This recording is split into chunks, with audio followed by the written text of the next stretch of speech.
आदरणीय राष्ट्रपति जी ने बीते दिनों कोरोना के इस कठिन कालखंड में भी देश ने चहुं दिशा में किस प्रकार से इनिशिएटिव लिए, देश के दलित, पीड़ित, गरीब, शोषित, महिला, युवा, उनके जीवन को सशक्तिकरण के लिए, उनके जीवन में बदलाव के लिए देश में जो कुछ भी गतिविधि हुई है उसका एक संक्षिप्त खाका देश के सामने प्रस्तुत किया और उसमें आशा भी है, विश्वास भी है,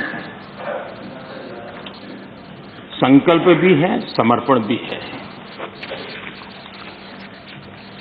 अनेक माननीय सदस्यों ने विस्तार से चर्चा की है। माननीय खड़गे जी ने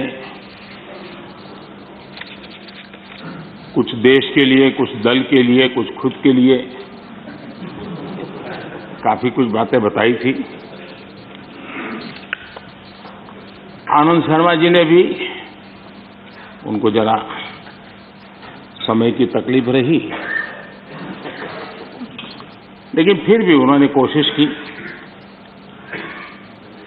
और उन्होंने ये कहा कि देश की उपलब्धियों को स्वीकारा जाए। श्रीमान मनोज झा जी ने राजनीतिक से अभिभाषण परे होना चाहिए, इसकी अच्छी सलाह भी दी। प्रसन्न आचार्य जी ने वीर बाल दिवस और नेताजी से जुड़े कामों के संबंध में भी विस्तार से सराहना की। डॉक्टर फौजिया खान जी ने संविधान की प्रतिष्ठा को लेकर विस्तार से चर्चा की। हर सदस्य ने अपने अनुभव के आधार पर, अपनी राजनीतिक सोच के आधार पर और राजनीतिक स्थिति के आधार पर अपनी बातें हमारे सामने रखी है। मैं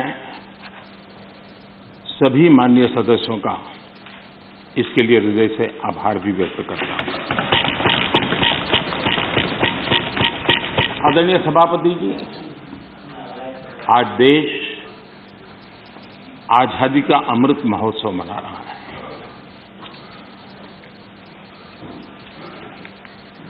पचहत्तर साल का आजादी के कालखंड में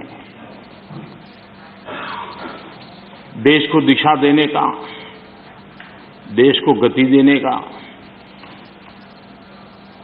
अनेक स्तर पर प्रयास हुए हैं और उन सबका लेखा जोखा लेकर के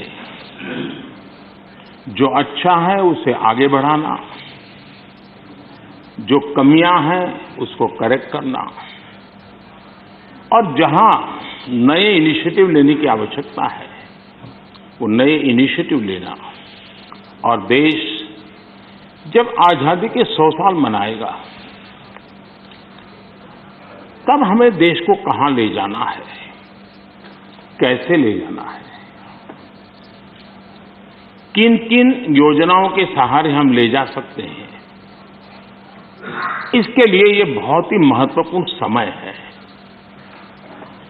और हम सभी राजनीतिक नेताओं ने, राजनीतिक क्षेत्र के कार्यकर्ताओं ने अपना ध्यान पर भी और देश का ध्यान भी आने वाले 25 साल के लिए देश को कैसे आगे ले जाना, इसके लिए केंद्रित करना चाहिए। और मुझे विश्वास है कि उससे जो संकल्प उभरेंगे उस संकल्प में सबकी सामूहिक भागीदारी होगी, सबका ओनरशिप होगी और उसके कारण जो 75 साल की गति थी उससे अनेक गुना गति के साथ हम देश को बहुत कुछ दे सकते हैं। आदरणीय सभापति जी, कोरोना एक वैश्विक महामारी है और पिछले 100 साल में मानव जात ने इतना बड़ा संकट नहीं देखा है। और संकट की तीव्रता देखिए, मां बीमार है एक कमरे में, लेकिन बेटा उस कमरे में प्रवेश न कर पाए। पूरे मानव जात के लिए ये कितना बड़ा संकट था। और अभी भी ये संकट बहुरूपिया है, नए नए रंग रूप लेकर के कभी न कभी कुछ न कुछ आफतें लेकर के आता है। और पूरा देश और पूरी दुनिया, पूरी मानव जात उससे जूझ रही है। हर कोई रास्ते खोज रहे हैं। इंडिया टीवी हर वक्त हर जगह डाउनलोड करने के लिए सर्च करें India TV news Google play store या ऐप स्टोर पर।